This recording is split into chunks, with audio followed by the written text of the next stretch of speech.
Hello, my name's Ben. I'm making this video because I have coronavirus, and I think, especially if you live in the UK, there are a few things that you need to know um, about this virus. Um, Firstly, that there's a lot of cases around you that aren't accounted for, like me, um, because people aren't being tested. Um, Secondly, that if you get it, you're going to be in for a very tough ride and you're not going to get any help. So you need to know that. So came back from trip to Switzerland. Got this hat there. Came back on the 8th of March. It's almost 2 weeks ago. I was feeling just fine. The day after I came back, got in touch with my work before going because it's policy to work from home until you can be cleared to return, which was a good thing with hindsight. So I got in touch with HR. They said work from home for a day, and then call NHS, see if they're happy for you to go to work tomorrow, and if they are, then you can go. So I called NHS 111, had to wait about 40 minutes. I said, I came back from Switzerland. I feel fine. I don't have any symptoms. Haven't been to China, haven't been to Italy. So NHS said, yeah, that's fine. You can go to work tomorrow as normal. So I was going to, but then in the middle of the night, I woke up, sore throat, started feeling a bit woozy, like when you're just when you've just caught a cold and you're about to get it. So I went, okay, normally I'd probably just go to work and write it out, but I called in sick immediately. So gonna wait out, see how it goes. um so that's how it started, about maybe 36 hours after I arrived back. um so I didn't think it even could be coronavirus at that point. I thought it was just a cold. So it didn't feel particularly bad. Plus, you never think this is going to happen to you, so you just yeah, and try to write it out. So my HR department asked me to get in touch with NHS again. So I called 111 again. I was like, okay, I've got some symptoms. I got some cold-like symptoms. They were like, okay, you should self-isolate. But have you been to Italy? And I said no. So then it's like, oh well, you don't have to worry. It's not coronavirus, but just isolate until your symptoms are gone.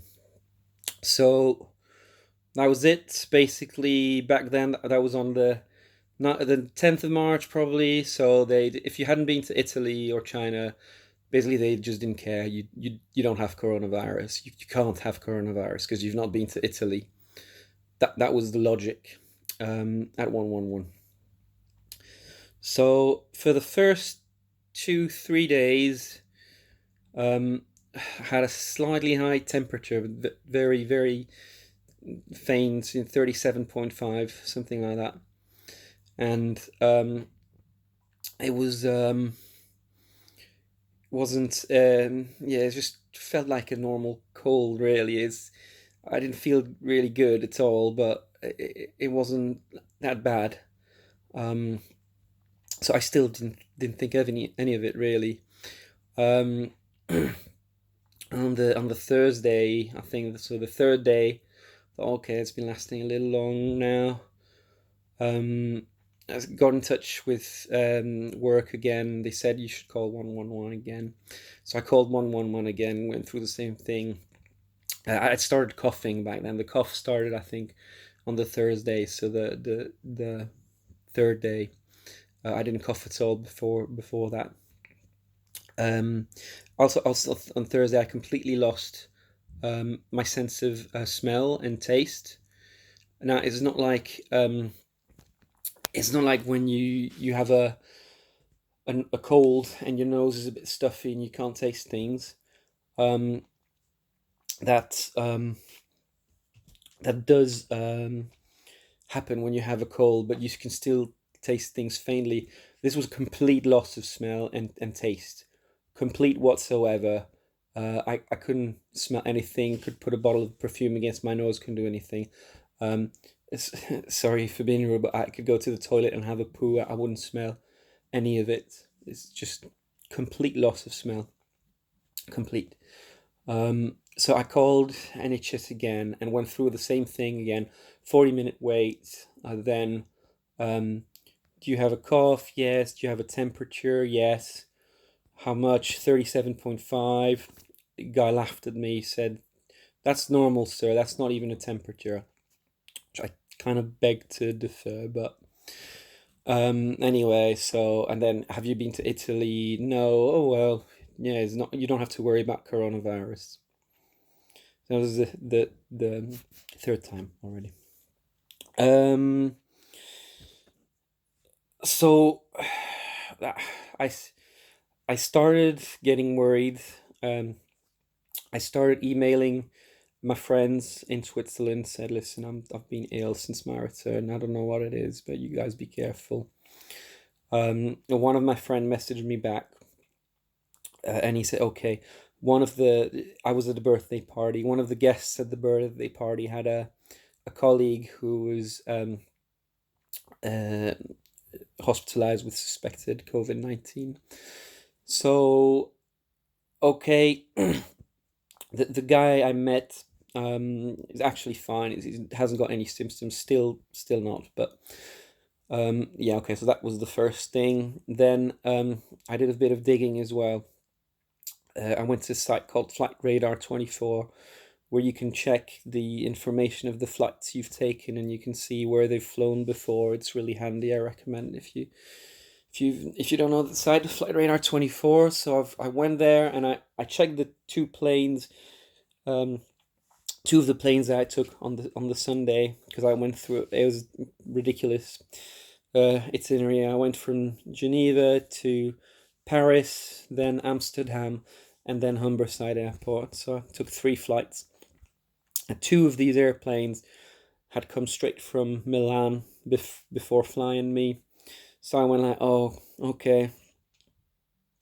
I thought I'd be careful, I'd listened to all the advice. I had hand disinfected. I had wipes. I wiped my seats, my trays in the plane and stuff. But I don't know where I caught it. It could have been while traveling. Could have been on the plane. It doesn't even matter. Um, but yeah. So I started getting worried. The the day after Friday, temperature started reaching above 38. It's getting worse. So called NHS again. I said, "Listen, this is what happened." I told them about the airplanes and my colleague, and they finally said, "Okay, it might be coronavirus. We're gonna test you. So please wait. We'll get in touch, and you'll be tested within 72 hours," is what they said. So I thought, okay, finally they're taking me seriously, which was just kind of a relief because I was feeling worse and worse by that point. That's one of the things you got to understand with this virus is it's. I've had illnesses before that were stronger, but like flash fever and things like that. But this one um, is long, so long. It's day 12 now, and I still feel terrible. And it gets worse and worse and worse for the first week or even more. It's really, really bad. Um, so even if you feel fine at first, it just gets worse. What happened then? So from that day, so that was Friday. That was day 5 or so. From that point, it started getting really, really terrible. So temperature started getting higher: 38, 38.3, 38.5, 38.8. Now on the Sunday, it was about 38.8. Um, I called NHS again because it'd been 60 hours and I still hadn't been tested. So I called NHS and they said after a 40-minute wait, "Oh yeah, we're not going to test you because we're not doing any more tests." So apparently the government had decided to stop doing all tests because they're not necessary. I don't know who thought that was a good idea. It's just absolutely baffling. But the they stopped doing tests. They didn't even tell me. I was kind of clinging to the hope that someone would come and look after me because I was getting worse and worse. And it's just like, nah, fuck you. You're not getting tested. We don't care. We don't have to tell you. It's absolutely unacceptable. Really. I don't even know. Okay. So, um, yeah, I hadn't been following the news obviously because I was in bed all day. At that point, um, I told them, listen, I have 38.8. It's really bad. Please do something about it. Please help. And they said, no, just no, we're not going to help. Just have some paracetamol, mate. That'll keep the temperature down. And if you have paracetamol, it doesn't get the temperature down, then call us again. Um, so they didn't even tell me how much, or didn't even care if I had any at home or not. And thankfully, I just had enough at home already, even though I hadn't been panic buying. So I had some paracetamol. I had 1,500 milligrams on the Monday. I thought it was a lot. I normally never take that stuff. I take like 200 milligrams when I have a hangover. That's about it. But so I thought I took what was a lot, and it didn't work. My temperature exceeded 39 on the Monday. So I was getting really desperate by that point. I started feeling absolutely horrible. I had absolutely zero trust in 111. I'd called them, I don't know, 5, 6 times and absolutely got no help, no nothing. So I tried calling my GP. I um, started recording all my calls. Now that's where it gets a little bit morbid. But before that point, I'd never really thought about dying. I still didn't think I was gonna die, uh, but I started thinking about it. Like, what if? Is And that's the first time ever I had thoughts like that when being ill. And it's not pleasant at all. So I started recording calls because I just wanted people to know if something happened to me. So I called my GP. Just gonna play a little bit of it now. I think. No. Sorry, not very good with this. There it is. See if you can hear. Um, I've, I've had a temperature for the last 7 days now, and it's getting higher and higher every day, and it doesn't even come down if I take medication. And 111 will not help me. They won't get me tested. They want me to stay home. But I think I'm just at the end of my tether right now. Okay, so when you spoke to 111, they've told you to self-isolate, have Yeah, they? yeah. Yeah, okay. Have they said as of today, or have you had No, I've called them since Thursday or Friday, I think. I've been ill since Tuesday. Okay.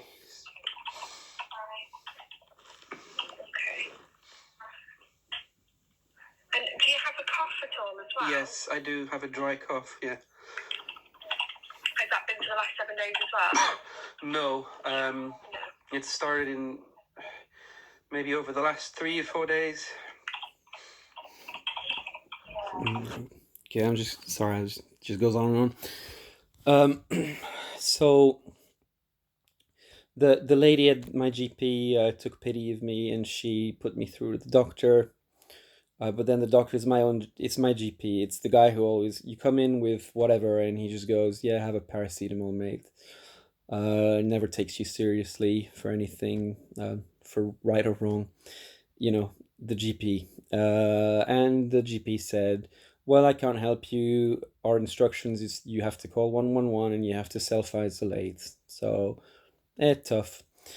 Um, I didn't even want to call 111 anymore at that point because it was always the same and didn't want to wait 40 minutes. So, I tried to write out the end of the day, but it just got worse and worse. So, I think around 10 p.m., I started feeling really ill and dizzy and delirious with the fever. So I did call 111 again. And this time I told them my temperature, and they did send some paramedics to my place, which was a very big relief because I was kind of desperate by then. So they did send the paramedics. They arrived at 2 a.m., middle of the night. Um, Came in the house. I just want to say these guys are absolute heroes. The risks they are taking, putting themselves in the front line to help and assess ill people. So came to my place. Guy had a really flimsy plastic apron, like really looked like it was made out of 5p plastic bags, and a paper mask. That's all he had. Then he ran some tests. So he ran some heart rate. Sorry.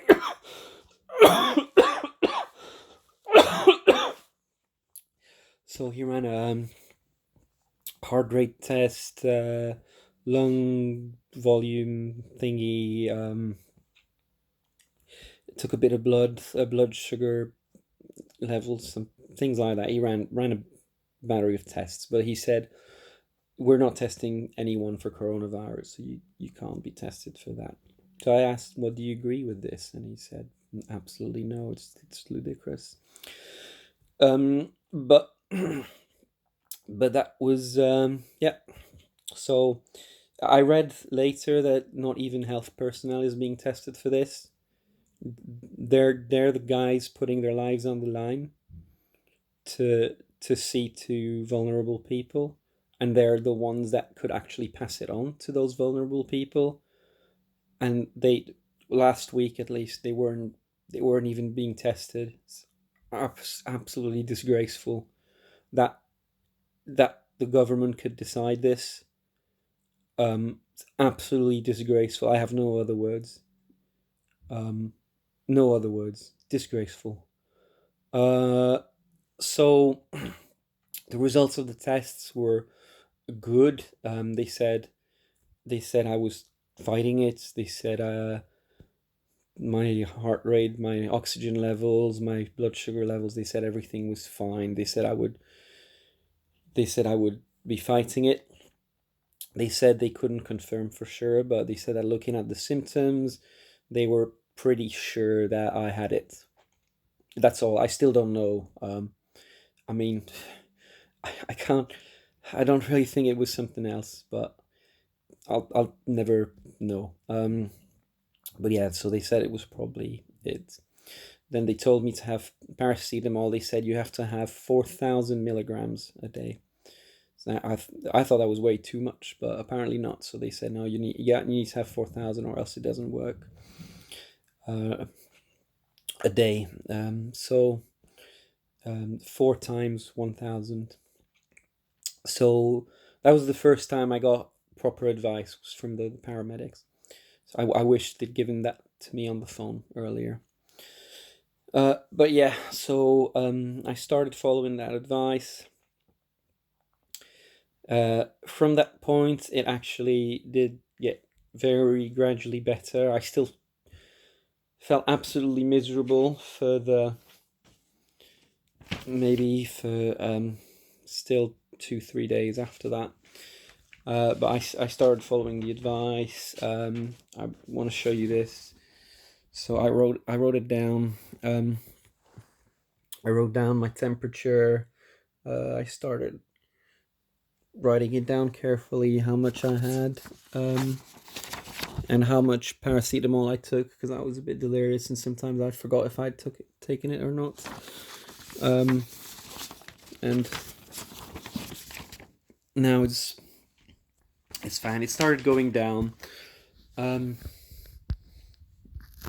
and that was when they came on Monday night. It's Friday night now. So I've been ill for 12 days, I guess. Um, Starting to feel better. My temperature is between 36 and 37 now, so it's all good. I've tried to lower the paracetamol a bit, but then it goes just a little bit back up. So still taking the medicine. Still got a bad cough. It comes and it goes. I get really really strong fits. I had a really long one before switching on the video, so I'm kind of all right now. But yeah, my lungs here beginning to hurt because of all the coughing. Um, on the late as well, I think from Tuesday onwards, so the second week already, I started getting stomach pains and mild diarrhea as well. So that was not fun. It's all. I forgot to mention the joint pains as well.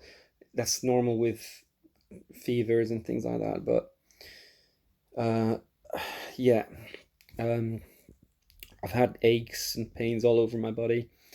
When it was at its worst, now it's a lot better now.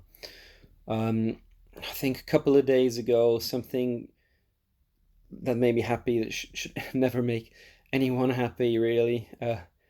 So I had one of the diarrhea thing, and I went to the loo, um, and I realized I could smell my poo very faintly, and that made me so happy because I knew my sense of smell uh, had begun returning.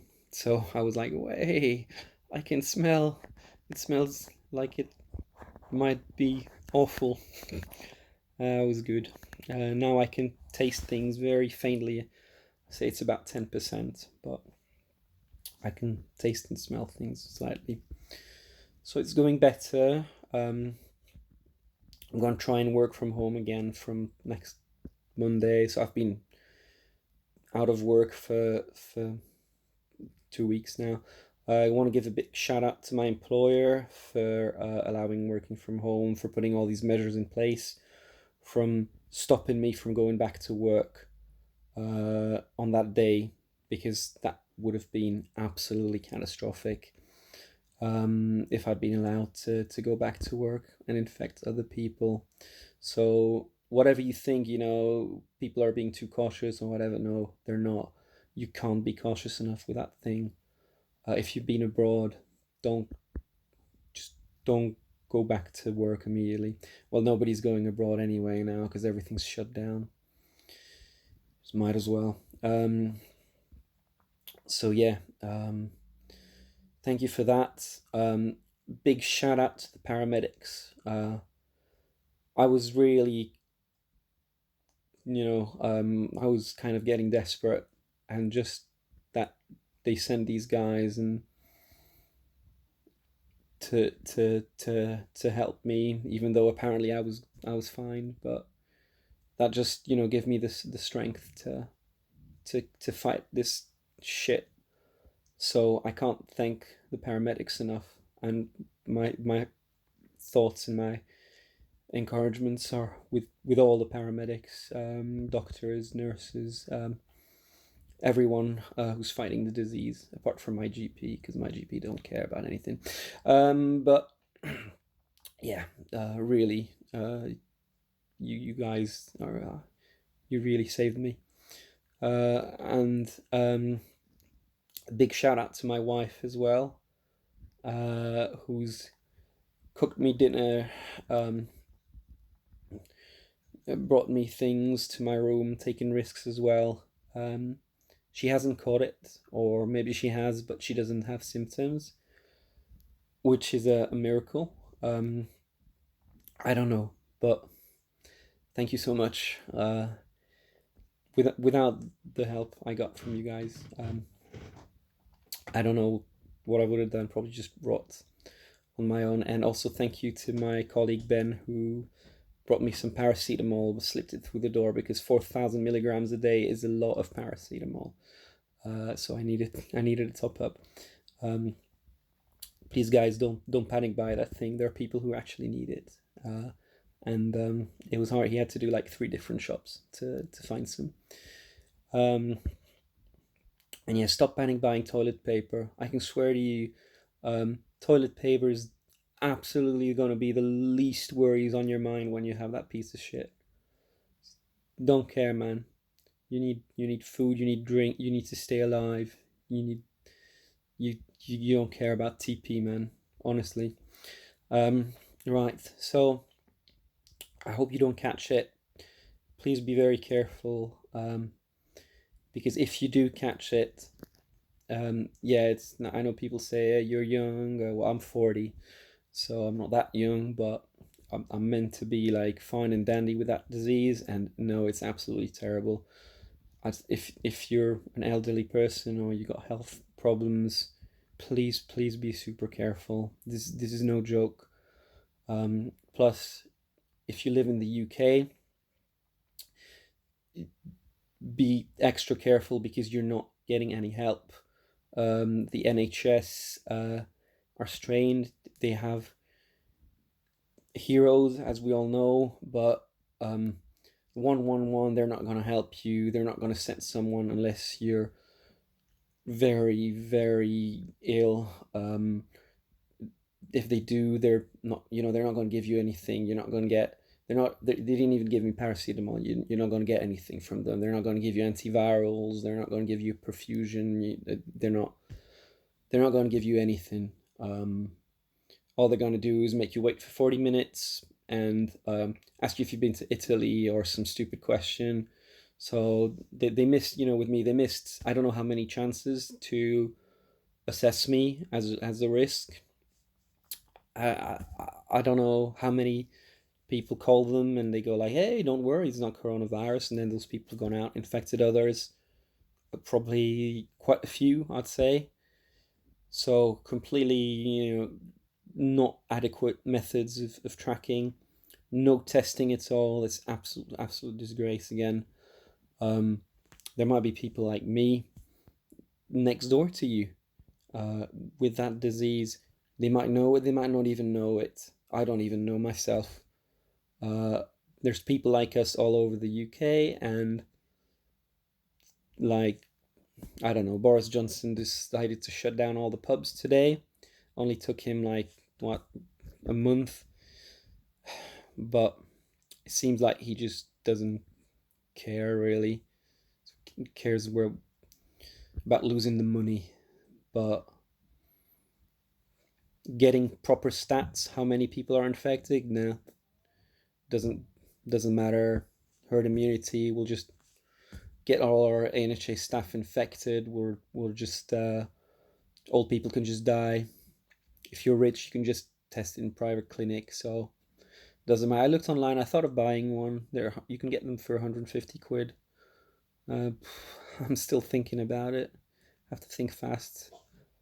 But just to say, I want to say, I've had it. Don't deny it. Don't sweep it under the rug. Right, that was it. I hope I haven't been rambling. Oh, geez, I have been rambling. It's been 30 minutes. Um, if you've listened to all of this, thank you very much. Please stay safe, take care of your loved ones, do social distancing, all that kind of stuff. Be very, very, very careful. Don't spread it to others. Be nice, be cool. Right? See ya.